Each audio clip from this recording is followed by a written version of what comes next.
Good evening, Second Baptist and friends. Welcome to Family Check-In. We're grateful and thankful that you tuned in today. We have a really good program tonight. Got a very special guest, a return guest who's coming back with us, and we're thankful that he's here tonight. But before we do that, we just, again, thank all of you for sharing with us tonight and hope your day was beautiful and blessed. Sister Daisy's not with us today.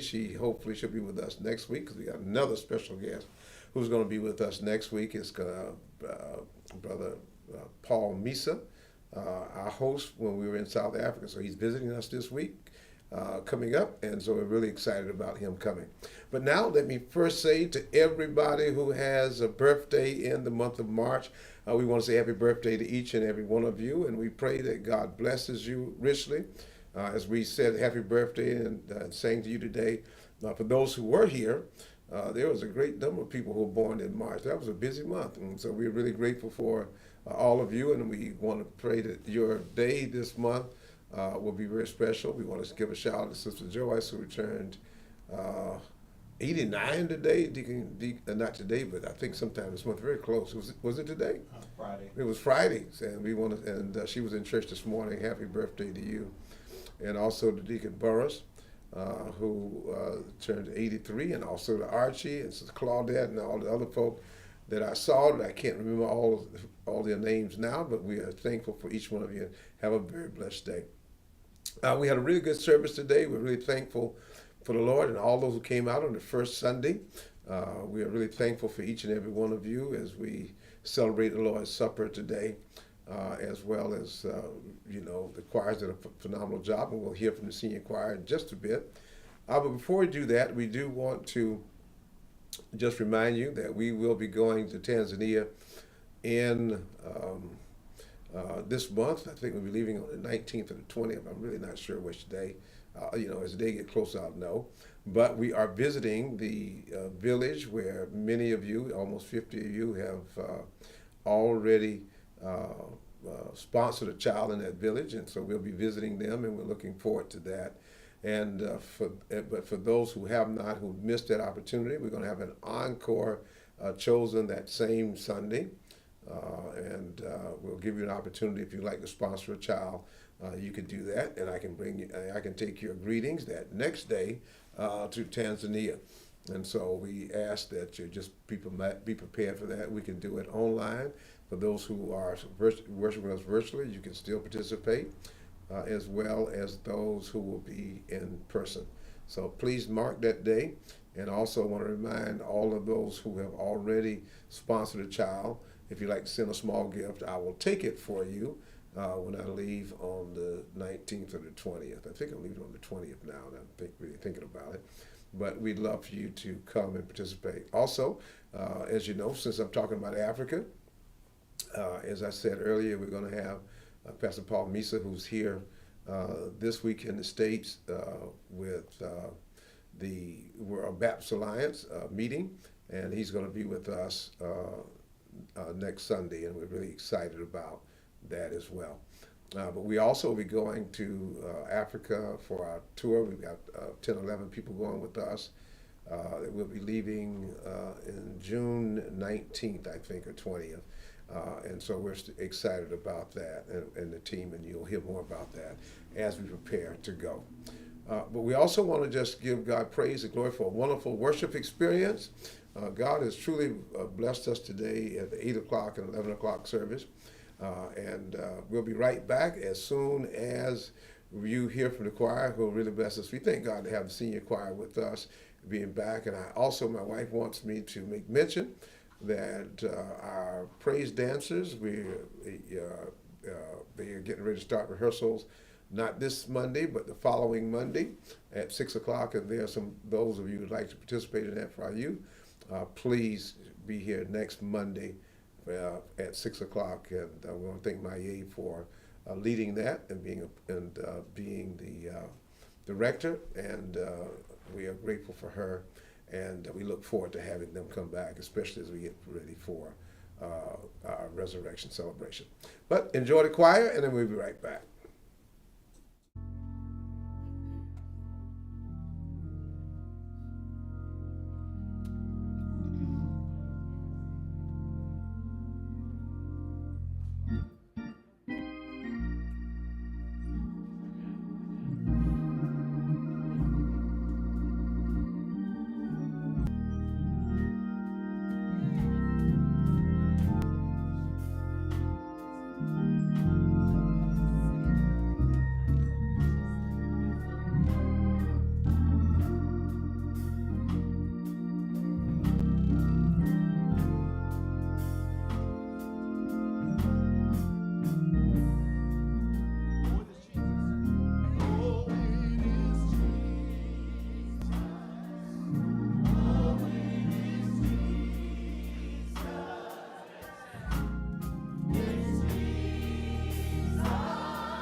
Then I heard Jesus was passing by.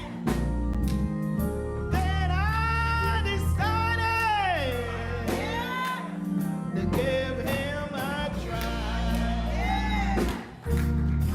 Oh, it is Jesus. Oh, it is Jesus. It's Jesus in my soul.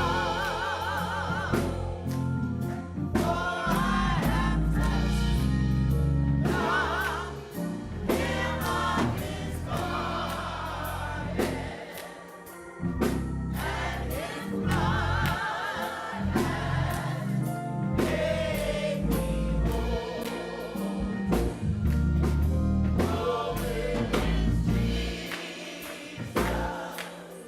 Oh, it is Jesus. It's Jesus in my soul. For I have touched the hem of his garment, and his blood made me whole. For I have touched the hem of his garment, and his blood made me whole.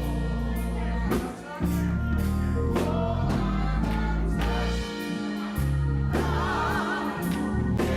of his garment, and his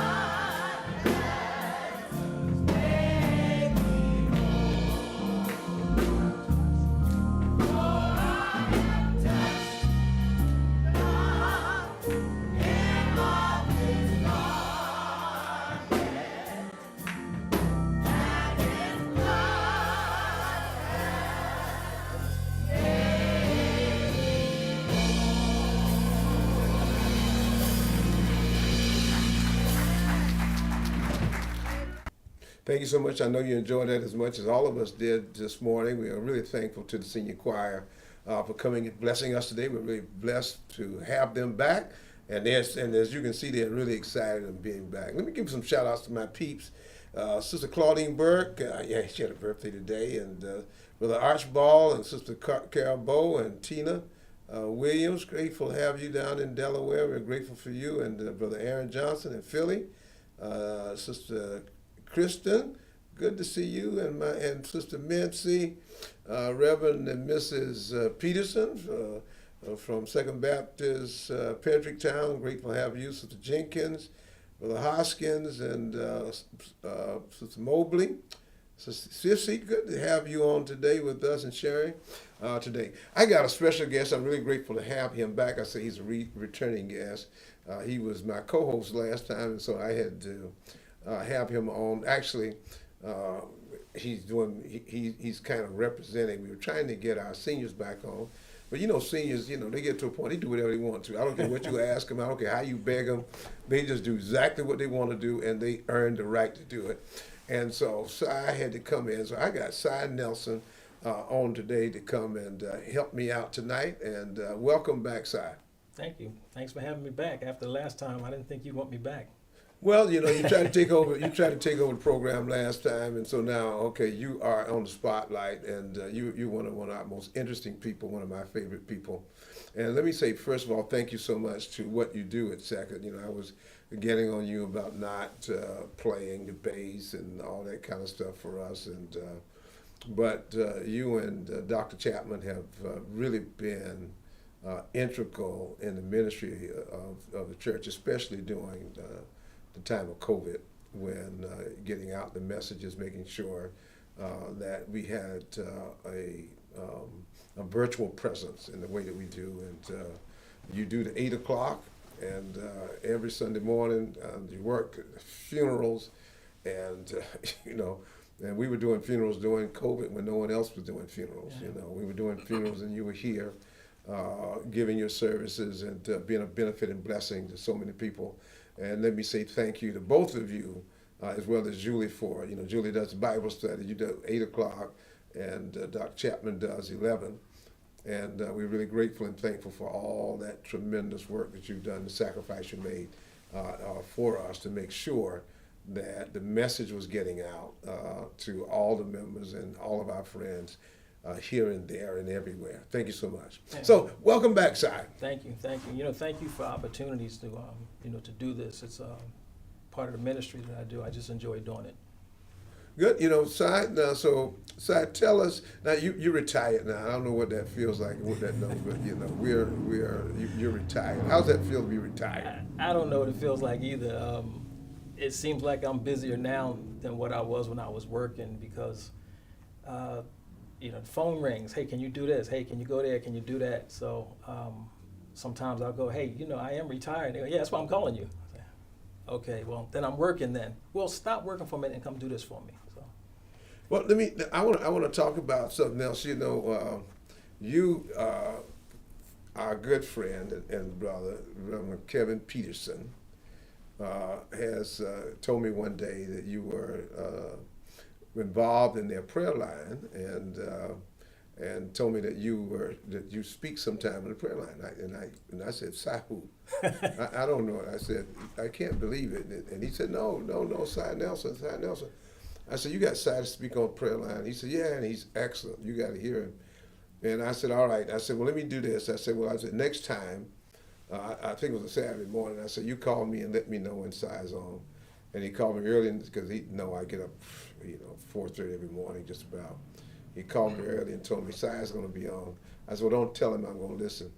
And so he gave me the number to call in, and you were there. You did a phenomenal exposition on the text that you were using. And how long you been doing that? I see you got all these gifts that are hidden from me. I don't know why, but everybody else knows about them. Everybody else gets blessed by them, but I don't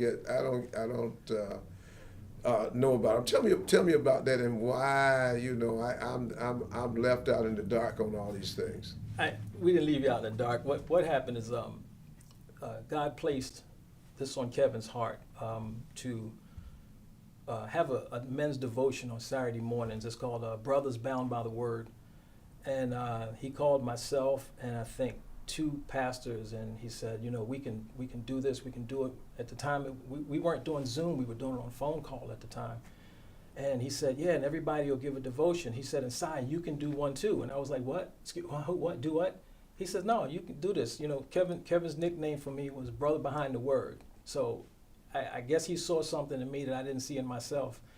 And the very first devotion I did, he actually called me after, and he was like, man, I didn't know you were going to bring it like that. And we've been doing it ever since, and it's been a blessing to a lot of guys out here. We do it every Saturday morning. From 7:30 to 8, they have a time where the guys just cut up, talk sports, different things. And sometimes it's insightful. Guys will talk about health issues and things. A lot of men don't go to the doctor, and sometimes we'll sit around and talk about going to the doctor or doing things that we're supposed to do.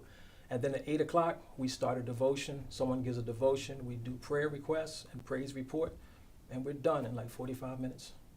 Yeah, I was very impressed when I heard you. I was very excited to hear you, and I had a little angst because I said, Kev, how do you get this out of him? And all I see him do is sit on the balcony, hide behind the chandelier. We're gonna move those chandeliers because I can't see y'all guys. Those guys was working sound, Dr. Chapman, and I don't know anything about sound, but I know when it's not right. I know when I want it up, I know when it went down. So and you guys hide around the, and I was someone is sending some pictures of Kevin is up to his stuff, sending pictures of Si. And I'm not even going to tell you what the picture is. He just sent it to me too. Yeah, but I want you to know it is a splitting image of Si, and he's trying to make me laugh during this thing and break my composure, but it's not going to happen, Kevin. We got Reverend Peterson, Dr. Kevin Peterson. Let me get that straight. But Si, you, as we said last time you were on, I want to hear a little more about it. You are an excellent musician. Tell us, a little bit. You gave us a little bit of background, and how many instruments do you actually play? And just tell us about your music background. Well, I started playing trumpet when I was 10, because in elementary school, I think that was I think violin was the first one you could play. I didn't want to play violin. My sister played violin. And at 10, I took the test and I passed it, and I played trumpet. I played trumpet in the band and the orchestra. And then I saw some musicians play at the school. And one of the guys was playing a bass guitar, and he was singing. And I was like, well, I can't play trumpet and sing at the same time. I'd like to do that. So at 12, my mom bought me my first bass. And I actually, didn't know how to play it. I kind of got some books. There was no YouTube and internet at the time. So I grabbed some books from Irv's Music, and I kind of taught myself.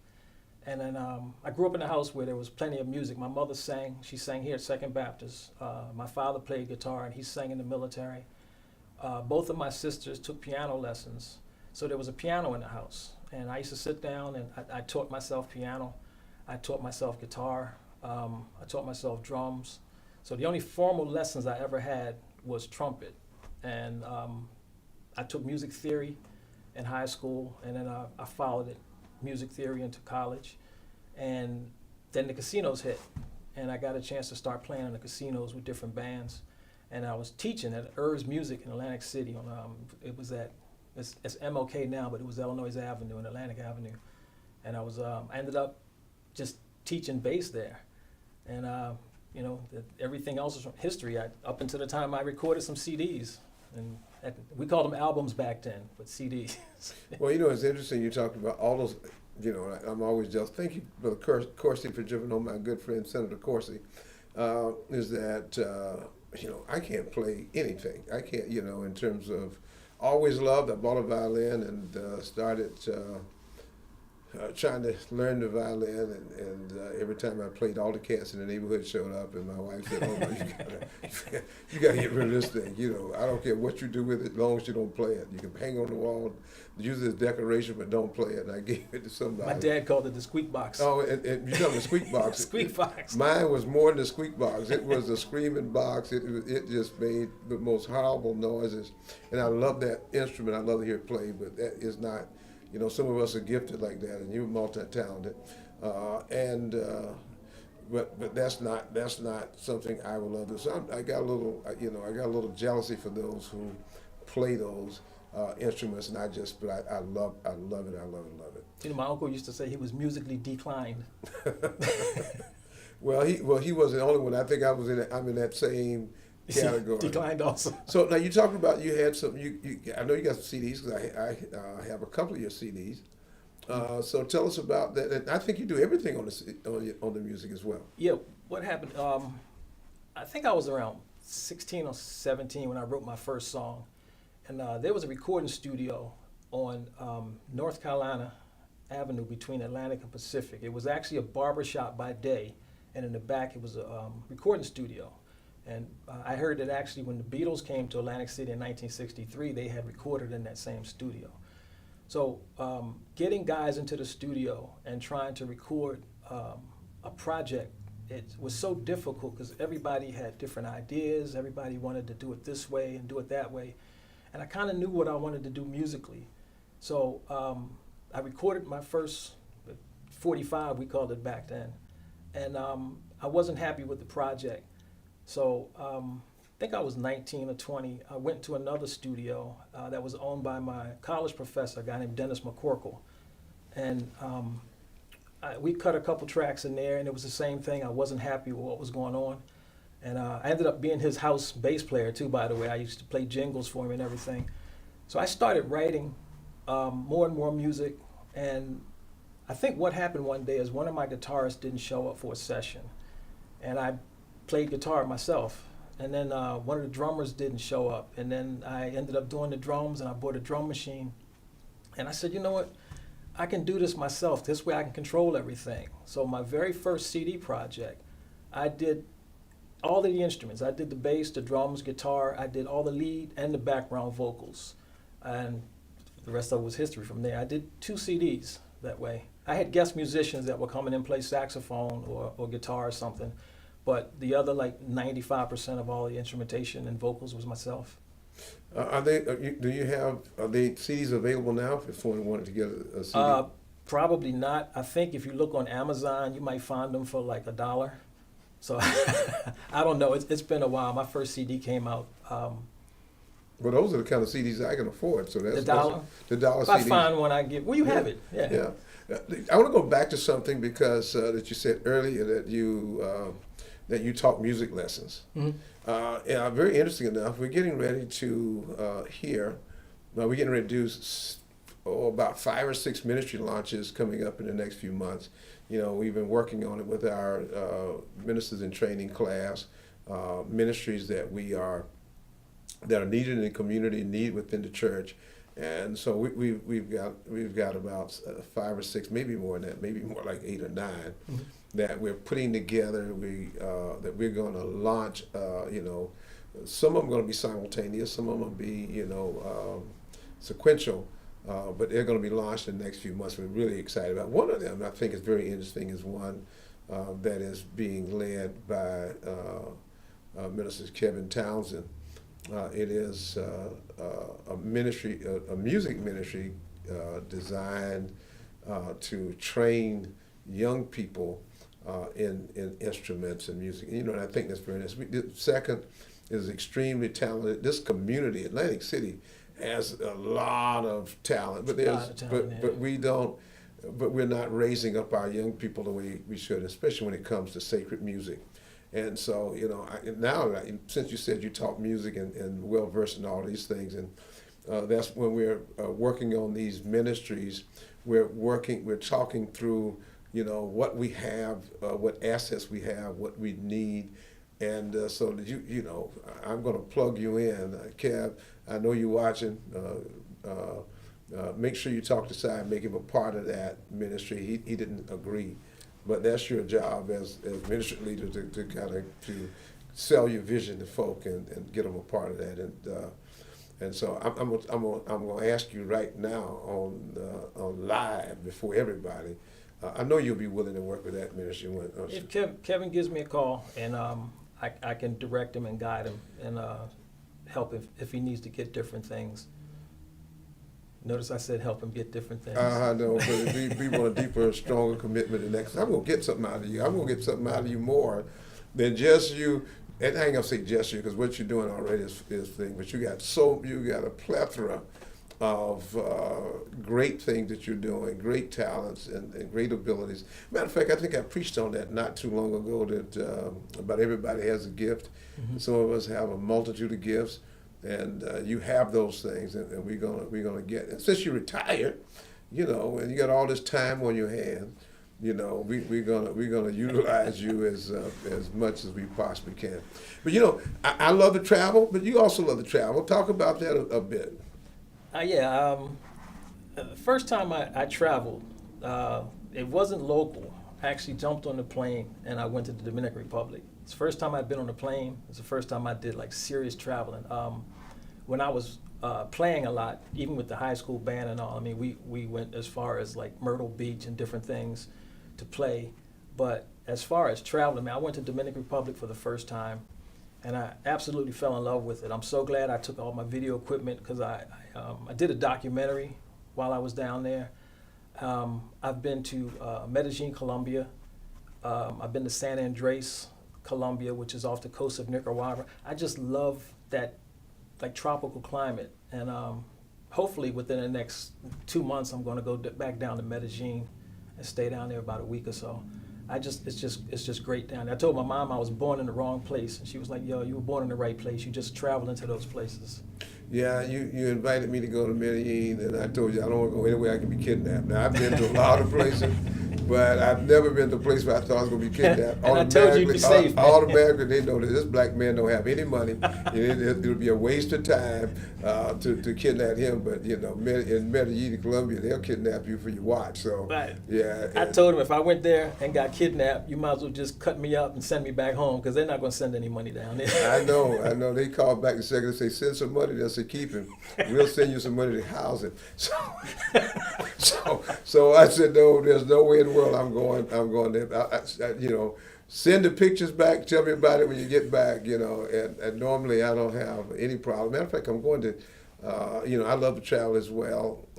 This trip to Tanzania, I'll be stopping through Turkey, through Istanbul, and so I'm looking forward to that as well. But I love to travel. I think traveling, you just give you so much exposure. Broadens your horizon, Cross cultural pollination Yeah. is so important in your own growth and your own maturity, and even how you look at life and look at issues that you face. I talk to kids, all the time here that, they haven't been to Philadelphia, and that's less than 45 minutes from here, my driving. So it's very sad. That's why I'm really grateful for anybody who have the idea to get out, even if it's to Colombia.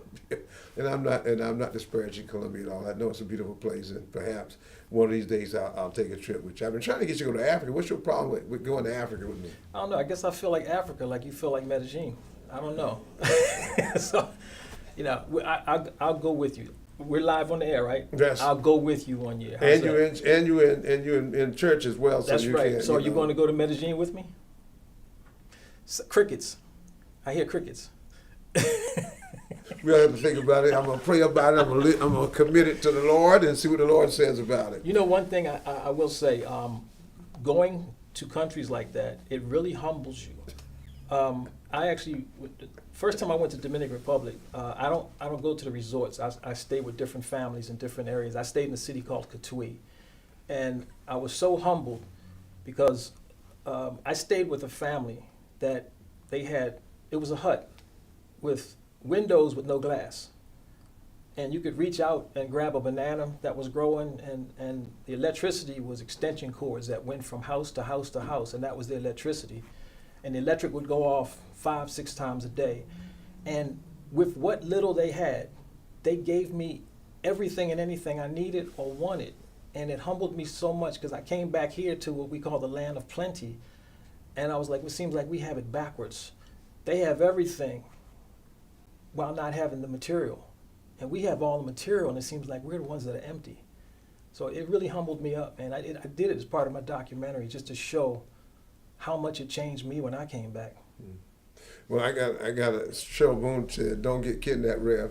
I guess I didn't know how to take that well. She said, "You better make sure you don't get kidnapped because we get back." I don't know, but thank you so much.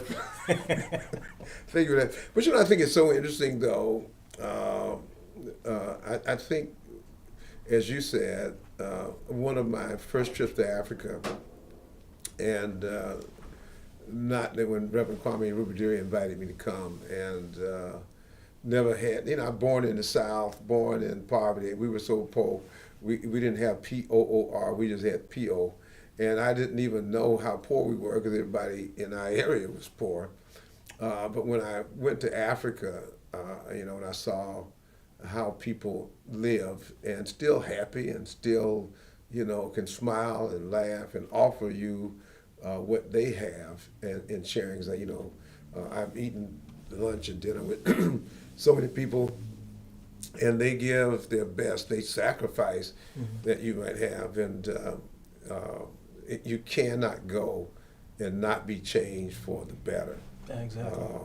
One of my clearest memories, and I think one of the most impactful experiences, I went to a slum area where we were giving some food out to a place in Kenya in one of the slums.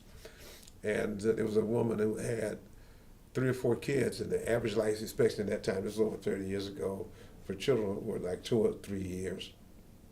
And, and I asked the lady through an interpreter, how was she surviving with 3 kids, in that place? And we weren't bringing anything really significant food, but, and she said by faith. And, and I just could not, I understand faith, but I just couldn't leave it. I said, well, what do you mean? What does faith mean to you? And she said, holding on to nothing until God turns it into something. And I remembered that. It was it made such an impact on my life. And I said, man, we don't have any faith here in the States. We complain, we murmur about things, and we're never satisfied, we're not happy, always depressed. And then you go to a place, and you talking about when lights go off, places, and that they don't even have, the only light they have at night is from the stars or from the fire that they're burning and they're cooking from. And it really puts your life in perspective. And I think that's why, I tell people when you go to Africa, it's a life-changing experience. You can't be the same when you come back. You have to be thankful for what you have. Just like you said, consistent electricity. Being able to turn on the tap water and get hot and water. cold. Yeah, you could, And a refrigerator. A refrigerator, They have boxes with ice on top of it, and as the ice melts, that keeps everything cool. It's fun what you said about faith. When I came back from Katui, talking about increasing my faith, when we first started doing the family check-in, you had myself, Lapel, and Julie on, and you asked me about what was I doing during the COVID. And I told you that I studied. It caused me to study so much more. And I got to the point where if I can play my bass for 3 or 4 hours a day, let me spend that much time with my creator and learn about him. And there was a show on HBO a while ago called The Wire. And I watched it. It was a show about Boston area. My brother-in-law actually told me about it because it was an area that he grew up in. Was it Boston or Baltimore? It was Baltimore, I'm sorry, yeah. I never knew it watched started with a B. I never watched it either. Baltimore, I've yeah. never watched The Wire. But there was a Muslim guy in there who prayed like 3, 4, 5 times a day. And one of the inmates asked him, why do you do that so much? And he said, because I want to know everything about my God. And that hit such a nerve with me. And from that is why I started studying as much as I do, and it increased my faith. So that's probably what Kevin saw in me and what you see in me. And that helped me so much. But it started with that show and with me going to another country and just seeing the faith that people have. Like you said, taking nothing and praying until God turns it into something. It really changes your life, and it changed my life so much spiritually. And I'm glad it happened. And that is, let me disclaimer, we only watch cowboy and old westerns, and we watch the same ones over and over and over and over again. It's amazing. And my wife said, "Okay, I want to watch this," but honey, we watched this at least 70 times, and I think, I'm just, and that's actually true. But what I do is that I'm from a family of 9, plus we had cousins and friends always coming over. So I can't operate without noise. And so I like the cowboy westerns as background. I don't have to look at it to know what's going on. And when I'm studying for Bible study or studying my own personal devotion, I need background noise to do it. So, but I know about The Wire, but just in terms of commercials. But I think it's important as we as believers that we spend time. And I would, we talked about this through the pandemic, and the pandemic's not even over. That what do you do when God shut us down, close us in for a moment? What do we do at that time? And I think it was a great opportunity, and I hope people took advantage of it to explore their own faith, to build their own faith, take that journey of faith, and see, what God has for their life, and what God really means to them, and what their purpose is for God. It's not a secret. What God has planned and purpose for you is not a secret. All you got to do is ask God, seek the Word, find that burden in your life, and then get active in doing it for the upbuilding of the kingdom. And He'll reveal it to you. Yeah. And that's why I'm so excited about you and discovering your faith walk and all that you're doing. And I'm really excited for you that God is going to do even greater things in your life. I want to go back one thing with my music. Because of the way I was brought up, my mom and dad were Christians, and my grandparents and all. But playing secular music, I was a casino musician, and I played some of the nightclubs and all. I was a kid. My dad had to be with me because I was underage. But when I became a musician and a songwriter and started doing all these different things, I got to give a shout out to my mom. I would never go any place do anything or write anything that my parents wouldn't approve of. I always made sure if I wrote a song, it would be something that I could let my mom and dad hear. If I played someplace, it was a place that dad knew I was safe, mom knew I was safe. Mom was here last week, but she said that she shut it down. But it was never a place where there was anything like really crazy going on, you know. But I just got to say that, and that was the foundation of my faith. And you know, as today, I'm so glad that that's the way I was raised. You know, it's so good. I'm really excited. You know, I'd love to see what the next chapter is for you. You know, you can't just, you know, there's so many opportunities of ministry, so many, you know, the Bible says your gift make room for you. You got all these gifts, and so you got room to explore them. And I'm going to be pushing you too as well, and holding you accountable to even do even more and greater things. You know, Jesus said something. He said, "And greater works than these." Yeah, you shall do." And I'm really, really excited because there's room for all the gifts, and we are really thankful. You know, our time has just about run out already. We've been going, and I've enjoyed the fellowship with you today. You know, and we're gonna have this is I think this is a gift for you as well. You're going to become my co-host and help out with some other broadcasts. And matter of fact, in that area, we're really looking at doing some other things when it comes to you know, doing SBC TV and getting more people involved and providing programs to meet the needs of so many in the area and dealing with various topics. So we're excited, and so I already see you as a part of that and doing more stuff in the community through the medium of social media, and we're really excited about the opportunities as well as the possibilities.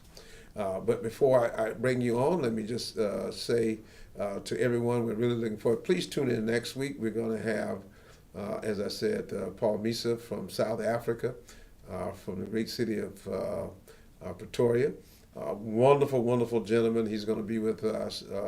I took advantage of him while he was in the Virginia area, and he's going to be touring around Atlantic City this week, and you probably run into us at some place, and so we're really excited about having the opportunity of returning the hospitality that he gave us while I was there a few months ago, and excited about our friendship and relationship that we've built since that time.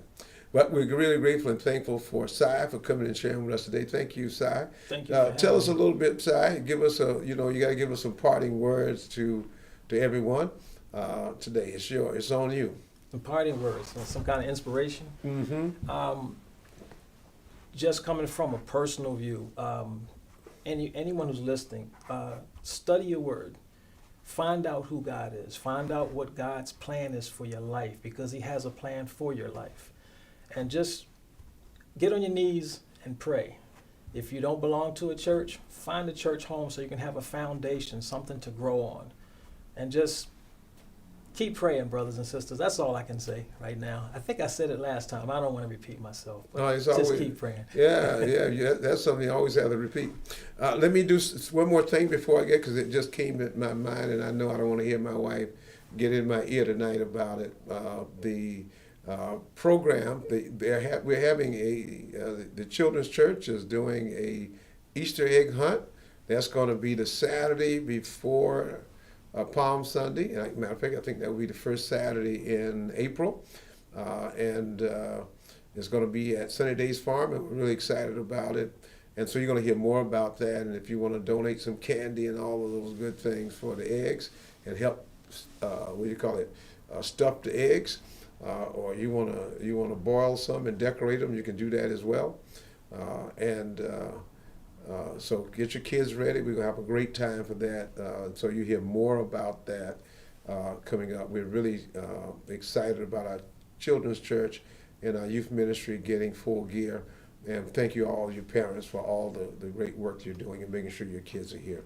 Thank you, everybody, for sharing with us tonight. And we look forward to seeing you Wednesday night, and then next Sunday, and then Sunday night. Please be here for Paul Misa as he shared with us next week.